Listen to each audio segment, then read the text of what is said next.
शेठ फाळके, बाजीराव शेठ ढोले, आपण सर्व मान्यवर आजच्या रामनवमीच्या आपल्या सर्वांना मनपूर्वक शुभेच्छा सदिच्छा देतो।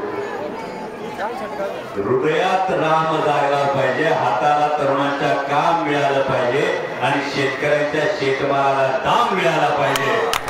आज प्रभू श्रीरामचंद्रांच्या रामराज्य येण्याचा हा मार्ग आहे आणि या मार्गाला जात असताना आपल्या सर्वांच्या हृदयातला राम तेवढा जागवा एवढी आपण सगळ्यांना विनंती करतो। एक वचनी प्रभू श्रीरामचंद्र कोण होते? एक बाणी, एक पत्नी, एक वचनी होते।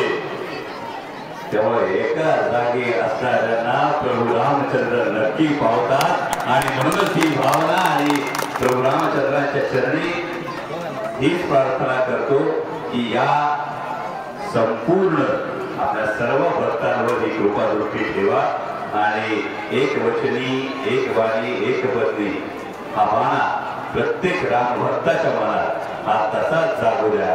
जय श्रीराम, जय शिवराय।